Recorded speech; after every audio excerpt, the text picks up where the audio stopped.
Assalamualaikum warahmatullahi wabarakatuh. Perkenalkan, nama saya Cindy Santika Ramadina dari kelas PSDB 23A. Struktur anatomi buah dan biji.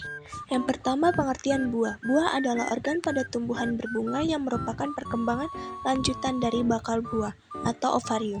Buah biasanya membungkus dan melindungi biji. Aneka rupa dan bentuk buah tidak terlepas terkaitnya dengan fungsi utama buah, yakni sebagai pemencar biji tumbuhan. Buah yang semata-mata terbentuk dari bakal buah atau paling banyak padanya terdapat sisa-sisa bagian bunga yang lazimnya telah gugur itu. Umumnya merupakan buah yang tidak terbungkus, jadi merupakan buah yang telanjang, fructus nodus. Buah ini juga dinamakan sebagai buah sejati atau buah sungguh. Next, perbedaan buah semu dan buah sejati.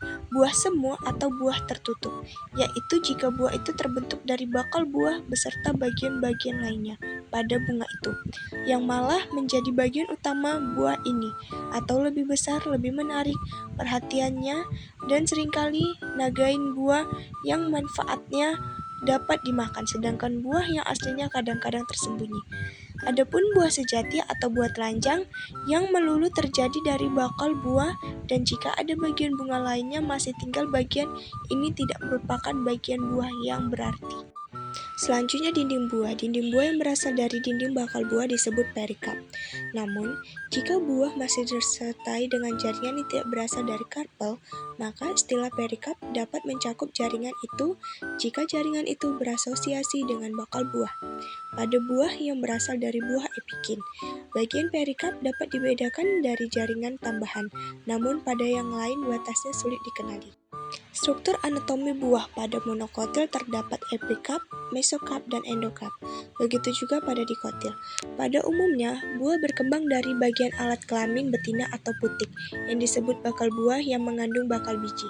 Buah yang lengkap tersusun di atas biji, daging buah, dan kulit buah. Kulit buah yang masih muda belum mengalami pemisahan jaringan. Setelah masak, kulit buah ada yang dapat dibedakan menjadi 3 lapisan, yaitu epikarp, esokarp, dan endokarp. Epikarp merupakan lapisan luar yang keras dan tidak tembus air, misalnya buah kelapa. Mesokarp merupakan lapisan yang tebal dan berserabut, misalnya berserabut pada kelapa, berdaging pada mangga dan papaya. Dan yang terakhir, adapun endokarp merupakan lapisan paling dalam yang tersusun atas lapisan sel yang sangat keras dan tebal, misalnya tempurung kelapa berupa selaput tipis atau rambutan. Selanjutnya, pengertian biji. Biji atau semen bagi tumbuhan spermatopita. Biji ini merupakan alat untuk perkembangbiakan yang utama, karena biji mengandung calon tumbuhan baru atau lembaga. Dengan dihasilkannya biji, tumbuhan dapat mempertahankan jenisnya dan dapat pula terpencar ke tempat yang lain.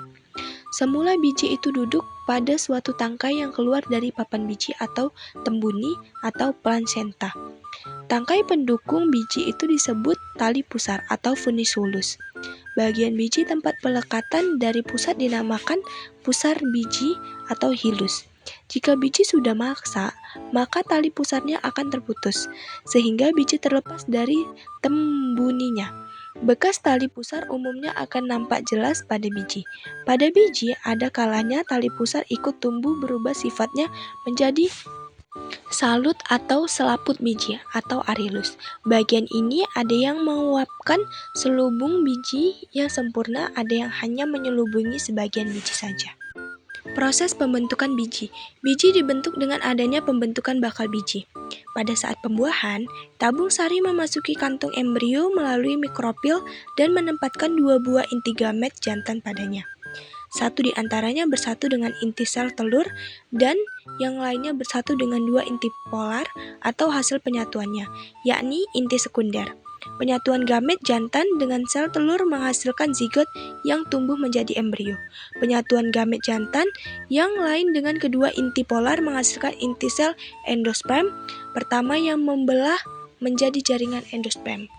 Selanjutnya, struktur anatomi biji. Pada monokotil terdapat kulit biji, endosperma, kotiledon, epikotil, dan radikula.